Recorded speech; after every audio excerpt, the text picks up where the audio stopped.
জয় গৌর, জয় নিতাই। আজ 22শে মাঘ 1430, 6ই ফেব্রুয়ারি 2024, মঙ্গলবার, ষটতিলা একাদশী। এই ষটতিলা একাদশীর দিন আমি শ্রী চৈতন্য চরিতামৃত পাঠ করব। আজ আমি পাঠ করব শ্রী চৈতন্য চরিতামৃতের আদি লীলা প্রথম পরিচ্ছদের গুরুবাদী বন্দন মঙ্গলাচরণের শ্লোক 62 থেকে 68। অডিওর শুরুতে সকল ভক্তিমতী মা ও ভক্তবৃন্দের কাছে আমার একান্ত অনুরোধ, আপনারা অমৃত গ্রন্থ এই চ্যানেলটিকে সাবস্ক্রাইব করে অনেক দূর পৌঁছে দিন, যাতে আমি শ্রী চৈতন্য চরিতামৃত পাঠ পরিশেষে আমি গরুড় পুরাণ পাঠ করতে সমর্থ হতে পারি। এটি আমার মনের একটি আকাঙ্ক্ষা। নদিয়ার পথে পথে হরি নাম নিয়ে মুখে, চলো মন গৌর দেশে যাব।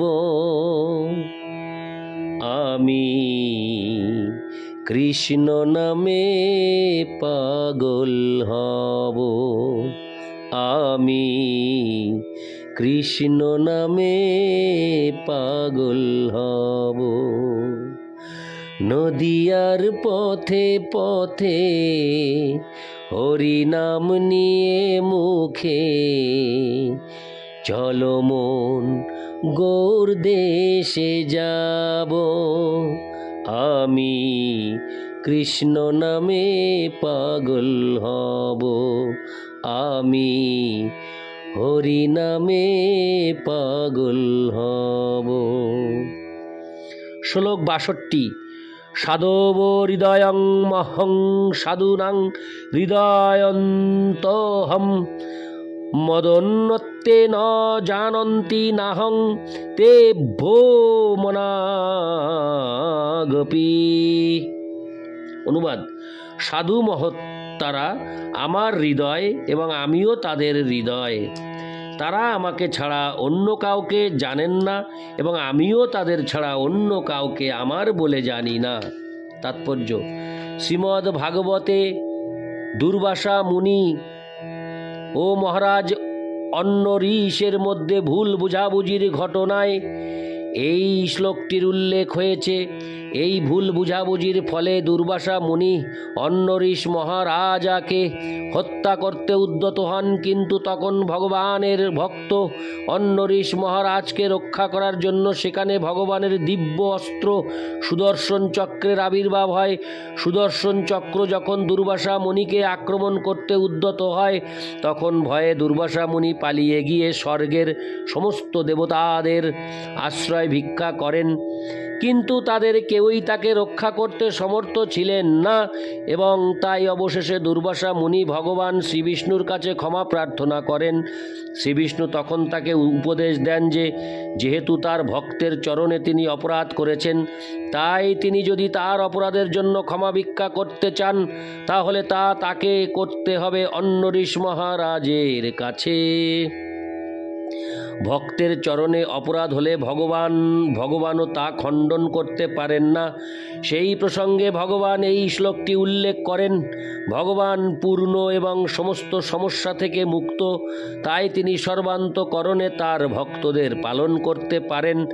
তার একমাত্র চিন্তা হচ্ছে কিভাবে তিনি তার চরণে সমর্পিতাত্মা ভক্তদের রক্ষা করবেন এবং ভক্তিমার্গে তাদের উন্নতি বিধান করবেন।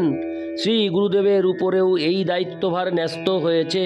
সদ্গুরুর একমাত্র চিন্তা হচ্ছে ভগবানের প্রতিনিধি রূপে কিভাবে তিনি তার চরণে সমর্পিতাত্মা ভক্তদের ভক্তিমার্গে এগিয়ে নিয়ে যাবেন। পরমেশ্বর ভগবানের চরণে সমর্পিতাত্মা যে সমস্ত ভক্ত তাকে জানতে সর্বদা উদ্গ্রীব, তিনি তাদের সম্বন্ধে সর্বদাই সচেতন। ইতি শ্লোক 62। শ্লোক 63। ভবদ্বিধা ভাগবতাস্তীর্থভূতা স্বয়ং বিভো তীর্থী কুর্বন্তি তীর্থানি শান্তস্থেন গদাভৃতা। অনুবাদ: আপনার মতো ভাগবতেরা নিজেরাই তীর্থস্বরূপ। তাদের পবিত্রতার জন্য ভগবান সর্বদা তাদের হৃদয়ে অবস্থান করেন এবং তাই তারা পাপীগণের পাপ দ্বারা মলিন তীর্থস্থানগুলিকে পবিত্র করেন। তাৎপর্য: শ্রীমদ্ ভাগবতে মহারাজ যুধিষ্ঠির কথা প্রসঙ্গে বিদুরকে এই শ্লোকটি বলেন। বহুকাল তীর্থ পর্যটন করার পর বিদুর যখন হস্তিনাপুরে ফিরে আসেন, তখন মহারাজ যুধিষ্ঠির তার মহাত্মা ক্ষুল্লতাতকে অভ্যর্থনা জানিয়ে এই কথাগুলি বলেন। মহারাজ যুধিষ্ঠির বিদুরকে বলেন যে তার মতো শুদ্ধ ভক্তরা নিজেরাই তীর্থস্থানগুলির মূর্ত প্রকাশ, কারণ পরমেশ্বর ভগবান সর্বদাই তাদের হৃদয়ে বিরাজমান। তাদের সঙ্গ প্রভাবে পাপীরা পাপমুক্ত হয় এবং তাই শুদ্ধ ভক্তরা যেখানেই যান সেই স্থানই তীর্থ পরিণত হয়। এই ধরনের শুদ্ধ ভক্তদের উপস্থিতির জন্যই তীর্থস্থানগুলি এত মাহাত্ম্যপূর্ণ হয়ে ওঠে। ইতি শ্লোক 63। শ্লোক 64। সেই ভক্তগণ হয় দ্বিবিধ প্রকার, পারিষদগণ এক, সাধকগণ আর। শ্লোকার্থ: দুই শ্রেণীর শুদ্ধ ভক্ত রয়েছেন, ভগবানের নিত্য পার্ষদ ও সাধক ভক্ত।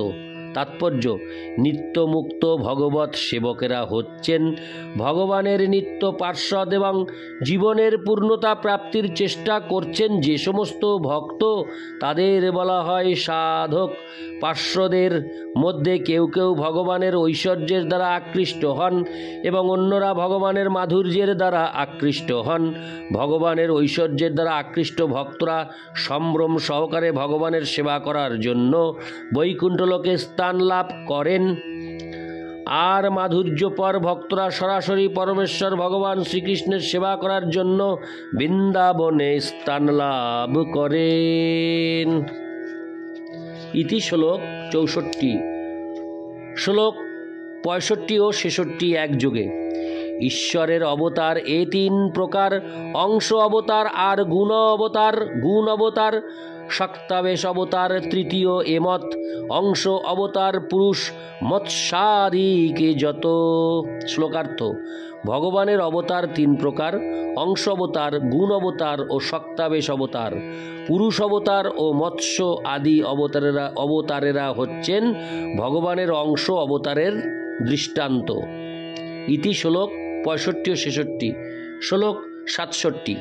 ব্রহ্মা বিষ্ণু শিব তিন গুণাবতারে গণী, শক্তাবেশ সনকাদি পৃথু ব্যাস মুনি। শ্লোকার্থ: ব্রহ্মা বিষ্ণু ও শিব হচ্ছেন ভগবানের গুণ অবতার, আর শক্তাবেশ অবতার হচ্ছেন সনক, সনন্দ, সনাতন ও সনত কুমার। এই চতুষ্ষণ পৃথু মহারাজ ও মহামুনি ব্যাসদেব। এই চতুষ্ষণ পৃথু মহারাজ ও মহামুনি ব্যাসদেব। ইতি শ্লোক 67। শ্লোক 68। দুই রূপে হয় ভগবানের প্রকাশ, একে ত প্রকাশ হয়, আরে ত বিলাস। শ্লোকার্থ: পরমেশ্বর ভগবান নিজেকে প্রকাশিত করেন দুই রূপে, প্রকাশ ও বিলাস। তাৎপর্য: পরমেশ্বর ভগবান তার সবিশেষ রূপকে প্রকাশ ও বিলাস নামক দুটি ভিন্ন রূপে প্রকট করেন। ভগবান শ্রীকৃষ্ণ লীলা বিলাসের জন্য তার প্রকাশ বিগ্রহদের প্রকট করেন এবং তাদের রূপ ঠিক তারই মতো। ভগবান শ্রীকৃষ্ণ যখন দ্বারকায় 16,000 মহিষীকে বিবাহ করেন, তখন তিনি 16,000 প্রকাশ বিগ্রহে নিজেকে বিস্তার করেছিলেন। তেমনি রাস নৃত্যের সময় প্রতিটি গোপিকার সঙ্গে যুগপৎভাবে নৃত্য করার জন্য তিনি নিজেকে তার প্রকাশ বিগ্রহে বিস্তার করেছিলেন। ভগবান যখন বিলাস রূপে নিজেকে বিস্তার করেন তখন তাদের আকৃতির মধ্যে কিছু না কিছু ভেদ পরিলক্ষিত হয়। শ্রী বলরাম হচ্ছেন ভগবান শ্রীকৃষ্ণের প্রথম বিলাস বিগ্রহ এবং বৈকুণ্ঠ লোকে চতুর্ভুজ নারায়ণ প্রকাশিত হন বলরাম থেকে। শ্রীকৃষ্ণ বলরামের রূপের মধ্যে কোনো রকম পার্থক্য নেই, কেবল তাদের গায়ের রং ভিন্ন। তেমনি বৈকুণ্ঠের নারায়ণ চতুর্ভুজ আর শ্রীকৃষ্ণ দ্বিভুজ। ভগবানের যে সমস্ত প্রকাশে এই রকম দৈহিক পার্থক্য থাকে সেই সমস্ত প্রকাশকে বলা হয় ভগবানের বিলাস বিগ্রহ। ইতি শ্লোক 68। অডিওর পরিশেষে সকল ভক্তিমতী মা ও ভক্তবৃন্দের কাছে আমার বিনীত প্রার্থনা, আপনারা অমৃত গ্রন্থ চ্যানেলটিকে সাবস্ক্রাইব করে অনেক অনেক দূর পৌঁছে দিন, যাতে আমার এই জীবদ্দশায় আমার মনোবাঞ্ছা আমি পূর্ণ করতে পারি। আপনাদের আশীর্বাদ নিয়ে এই অমৃত গ্রন্থ চ্যানেলের মাধ্যমে আমি সারা বিশ্বে শ্রী চৈতন্য চৈতামৃত থেকে শুরু করে সকল সনাতনী অমৃত গ্রন্থগুলিকে পাঠ করে শ্রবণ করাতে পারি। আমি আশা রাখছি, সংকল্প করেছি, আমি শ্রী চৈতন্য চৈতামৃত পাঠ পরিশেষে আমি গরুড় পুরাণ পাঠ করব। আপনাদের আশীর্বাদ পেলে নিশ্চয়ই আমি এ কাজ সফল করব ভগবান শ্রীকৃষ্ণের কৃপায়। জয় গৌর, জয় নিতাই, জয় গৌর, জয় নিতাই।